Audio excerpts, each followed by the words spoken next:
يا صباح الورد والفل والياسمين على عيون الحلوين. حبايب قلبي وحشتوني من الفيديو اللي فات. النهاردة بقى هنعمل مع بعض وصفة من الوصفات اللي احنا بنعشقها وبنموت فيها، وكمان ولادنا بيحبوها وبيطلبوها مننا على طول. هنعمل النهاردة كريب المطاعم المالح او الكريب الحادق. ووصفة النهاردة دي أنا عاملاها بناء على طلبات ولادي، هم اللي طلبوه مني. فما كنتش هصور النهاردة الوصفة، بس رجعت قلت يلا اما اقوم اصورها كده على السريع معاكم ونعمل بقى أحلى كريب مع بعض. النهاردة هنعمل الكريب ببيضتين اتنين بس. بالنسبة للناس اللي ما بتحبش البيض الكتير في الكريب، لأن معروف إن الكريب الأصلي بيكون فيه بيض كتير، مش أقل من 4 أو 5 بيضات كده ولا حاجة. وهنعمل معاه كمان حشوة جميلة جدا جدا. بس قبل ما نبدأ الفيديو، لو أول مرة بتشوفوني أنا اسمي سلوى بدر. ما تنسوش تشتركوا عندي في القناة ولايك وشير لو عجبكم الفيديو بتاعي. أول حاجة هنعملها هي الكريب. هنعمله بطريقة سهلة جدا وبسيطة ومش هياخد مننا وقت خالص. كل المكونات بتاعتنا هنضربها في الخلاط. وهنقول المكونات بتاعتنا عبارة عن ايه. عندي هنا كوبايتين من الدقيق، كوبايتين من اللبن، 2 بيضة، 4 معالق كبار من الزيت، معلقة كبيرة من السكر، نص معلقة صغيرة من الملح، معلقة كبيرة من الخل. وهجيب الخلاط عندي وهنزل فيه بكوبايتين اللبن، وكمان هنزل عليهم بالبيضتين.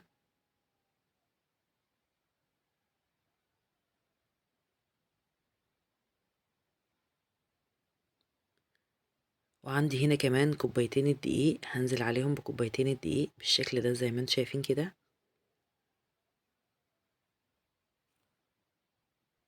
وفي الاخر بقى هنزل عليهم بالسكر والملح وكمان الزيت. واخر حاجة بقى معلقة كبيرة من الخل. وهضرب بقى كل المكونات دي مع بعضها كويس جدا جدا لغاية لما تمتزج مع بعضها خالص. وده بقى شكل الخليط بتاعنا بعد ما ضربناه في الخلاط، وهو ده القوام بتاع الكريب بتاعنا. ونقول المقادير تاني: 2 كوباية من الدقيق، 2 كوباية من اللبن، 2 بيضة، 4 معالق كبار من الزيت، معلقة كبيرة من السكر، نص معلقة صغيرة من الملح، معلقة كبيرة من الخل. وهو ده الكريب بتاعنا النهاردة. هنسخن الطاسة بتاعتنا وندهنها دهنة كده من الزيت، وهنحط الكريب كده، ونحاول ان احنا نوزعه كده في المقلاية علشان ما يتكتلش مننا ويكون في سوا بعضه بالشكل ده زي ما انتم شايفين. واول ما الكريب بتاعنا يستوي كده والحواف بتاعه الكريب احمرت معايا كده ويبقى مش لازق في المقلاية، اول ما يتحمر من تحت هقلب العجين على الوش التاني بالشكل ده زي ما انتم شايفين. وانا جبت عندي كمان مقلاية ألمونيا كمان علشان اشتغل فيها، علشان اخلص بسرعة، لان هياخد مني وقت كبير. جبت المقلاية دهنتها دهنة من الزيت، واول ما حسيت ان الكريب بتاعي خلاص استوى من تحت والحافة بتاعته اتحمرت اهو مش لازق في المقلاية، بقلبه وبحركه بالشكل ده زي ما انتم شايفين.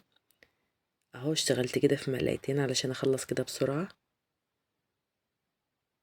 شايفين الجمال؟ ما شاء الله سهل وبسيط وما اخدش مني اي وقت خالص. وطبعا الكريب ده له طرق كتير في عمايله. يعني ممكن الكريب ده نعمله بمية ودقيق بس، يعني من غير لبن ومن غير بيض ومن غير اي حاجة. بس ده هيبقى له طعم تاني خالص، مش هيبقى زي اللي احنا عاملينه ده النهاردة. بيبقى ده طبعا ده طعم وده طعم. هتاكلي ان شاء الله احلى كريب في حياتك وبدعيلي بقى ان شاء الله. هو سهل على فكرة وبسيط جدا جدا. يعني تلاقيني كده ممكن ان انا اعمله في اي وقت، بعمله للفطار وللعشاء، وبعمله كمان بجبن وبحشوات كمان مختلفة، مش شرط يكون لحمة او فراخ، بعمله حتى بجبن بيبقى جميل جدا. شفتوا ما شاء الله كوبايتين الدقيق عملوا لنا كمية حلوة ازاي من الكريب. حاجة ونظافة مفيش بعد كده. وانا عامله النهارده الحشوه بتاعتي اللحمه مفرومه. وطبعا ممكن تعملي اي حشوه انت حباها، وممكن كمان تعملي كريب حلو وتحط فيه شوكولاته كمان. تاني حاجه نعملها هنعصج اللحمه المفرومه. هحط في المقلايه عندي كده معلقه كبيره من السمنه ومعلقتين كبار من الزيت. وهنزل بالبصل. انا عايزه البصل قطع صغيره كده، انا مش عايزاه يكون مفروم فرم ناعم قوي، علشان بيديله طعم كده، بيديله طعم مسكر كده وبيبقى باين فيه. انا عايزه البصل يكون باين كده معايا شويه في اللحمه. هقلب البصل بتاعي بالشكل ده زي ما انتم شايفين، واول ما البصل يدبل معايا كده حاجة بسيطة هنزل عليه باللحمة المفرومة. البصل دبل معايا كده خلاص، هنزل عليه باللحمة المفرومة. وقبل ما اقلب اللحمة المفرومة هكون نازلة عليها بمعلقة صغيرة من الفلفل الاسود، ومعلقة صغيرة من السبع بهارات علشان اكسر زفارة اللحمة كده قبل ما اقلبها كده مع البصل. هقلب بقى كويس جدا ومش هضيف اي اضافات تاني غير لما لون اللحمة يتغير معايا كده، ويبقى اللون البني كده واللون الاحمر يختفي كده خالص. انا مش هضيف اي اضافات تانية غير الفلفل، لانه بيدي للحمة تسكيرة حلوة كده. حطيت قرنين من الفلفل الاخضر متقطعين لقطع صغيرة. هقلبهم بقى مع بعض كويس وهسيبهم بقى على نار هادية 10 دقايق كده علشان يستوي، وهغطي عليهم لغاية لما المية بتاعة اللحمة تنشف خالص وتبقى كده خلاص اللحمة جاهزة معانا. وطبعا ظبطت لها الملح بتاعها واديتها تقليبة كده وكده خلاص. هغطي عليها 10 دقايق وتبقى جاهزة معايا. ونيجي بقى لعمايل الكاتشب اللي احنا هنستخدمه في الكريب بتاع النهارده. بما ان هو سهل ومكوناته بسيطه فقلت نعمله كده على السريع. عندي كده نص كيلو من الطماطم، ضفت عليهم نص كوبايه من السكر ونص كوبايه من الخل ومعلقه صغيره من الملح ونص معلقه صغيره من الفلفل الاسود. وهديهم تقليبه حلوه كده وهسيبهم كده لما يغلوا كده شويه على النار. واول ما الطماطم تغلي معايا وتنشف معايا شويه كده بالشكل ده هجيب ربع كوبايه من الميه واضيف عليها معلقه كبيره من النشا وهقلبهم مع بعض كويس جدا جدا. وهنزل بيهم على الطماطم وهقلب بقى كويس جدا جدا.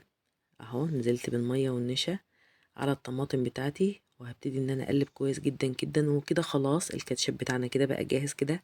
عندنا حلة كاتشب، هناخد بقى طبعا على قد ما احنا عايزين والباقي هنحطه كده في برطمانات نظيفة ونعينه في التلاجة. هو ده قوام الكاتشب بتاعي اهو، زي الفل، حلة كاتشب من مفيش.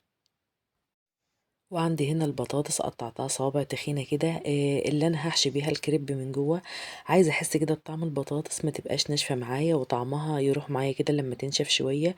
لا انا بقطعها تكون سميكة كده شوية وهقليها واجهزها بقى على الحشو. يعني انا كده جهزت البطاطس وعندي الجبنه الموتزاريلا وعندي كمان اللحمه المفرومه والكاتشب بتاعي اللي انا عملته. يعني انت لو عملت الكريب في البيت هتعملي اكتر من 10 كريبات وهتوفري كمان. بره الواحده دلوقتي بقت ب70 و80 جنيه، يعني انت لو عملتيها في البيت مش هيتكلف معاكي كتير قوي وهتعملي اكتر من واحده كمان، وكفايه بس نظافته وكفايه ان انت ضامنه ان انت عاملاه بايديكي لولادك. وعايزة أقولك إن نص كيلو اللحمة المفرومة هيكفي وهيفيض منك كمان. صدقيني لو عملتيه في البيت هيكون أوفر بكتير. لو ما عملتيش لسه باللحمة المفرومة جربيه كده باللحمة المفرومة، هتحسي ان انتي بتاكلي حواوشي كده. وفي كمان حاجة هعملها معاكم ان شاء الله وانا بسويه بتدي طعم كده زي طعم الحواوشي وبيبقى جميل جدا.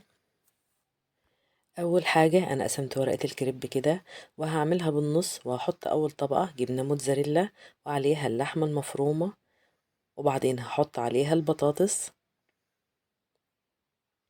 وهحط عليها الكاتشب بالشكل ده. ولو ممكن مايونيز بتحبوه تحطوه برضو هيدي طعم حلو. واخر طبقة جبنة موتزاريلا، يعني بحط اول طبقة جبنة موتزاريلا واخر طبقة علشان لما بتسيح كده بتبقى ماسكة اللحمة المفرومة في النص. وبتبقى ماسكة الخلطة بتاعتنا دي. زيتون بقى اي اضافات عندك، بس انا بكتفي بكده ما بحبش اكتر من كده في السندوتش بتاعي علشان ما يبقاش طعمه اوفر قوي. عملت معاكم واحد كده على السريع وهكمل الباقي انا بعد ما افصل الفيديو. انا بعمل الكريب دايما في البيت وطبعا في كريب بيتباع جاهز. للي حابب يعمله يجيب الكريب جاهز ويحط فيه الحشوة ويعمله على طول. هجيب بقى الطاسة عندي ولو عندك جريل يكون احسن كمان. هحط فيهم كده معلقتين من الزيت او معلقة كده من السمنة والزيت يسخن معايا كده خالص، وبعد كده هتنزلي بالكريب بتاعك. عايزة اقولك ان الطبقة الاولانية دي مش هتبقى عيش كده ومشوحاه كده على النار زي ما بتاكليه كده من بره والكريب يبقى ناشف، لا. بتبقى طبقة مقرمشة كده وعاملة زي طبقة الحواوشي بالظبط. عايزة اقول لكم انها بتدي طعم روعة، جربوها وهتعجبكم جدا جدا. وبتدي لون كمان حلو قوي. عايزة اقول لكم القرمشة دي بتبقى جميلة قوي. انا عن نفسي مش بحب اكل عجين بتبقى طرية كده، لا انا بحبها دايما يبقى فيها طعم القرمشة. كل اللي اكل الكريب ده النهارده عجبه جدا جدا. ولو في كده جبنه موتزاريلا كده نزلت كده ولا حاجه، بتشيليها كده بالمعلقه علشان ما تتحرقش منك، ويبقى شكلها مش حلو في الكريب بتاعنا. كده خلاص انا خلصت كل الكريب بتاعي بنفس الطريقه بالشكل ده زي ما انتم شايفين. انا كده خلاص خلصت معاكم، وحابه ان انا اوريكم لونه كده اهو. شايفين بقى الجمال والحلاوه، مفيش احلى ولا اجمل من كده، وكان بجد كان جميل وخفيف جدا. وعجب ولادي قوي وعجبنا قوي، يعني مفيش احلى ولا اجمل من دي اكله. وطبعا الطبقه دي مقرمشه ومش ناشفه خالص، ما تقلقوش هي مش ناشفه، هي طبعا مقرمشه وجميله وجوسي وطري قوي من جوه. انا كده خلاص خلصت الكريب بتاع النهارده. يا رب يا رب الفيديو النهارده يكون عجبكم، وكنت خفيفه عليكم النهارده. ولو لسه ما اشتركتوش عندي في القناة او لسه كمان ما عملتوش لايك، دوس لايك على طول وادخلوا بسرعة بسرعة اشتركوا عندي في القناة علشان يوصل لكم كل جديد من سلوى بدر. وانا كده خلاص خلصت النهاردة، والسلام عليكم ورحمة الله وبركاته.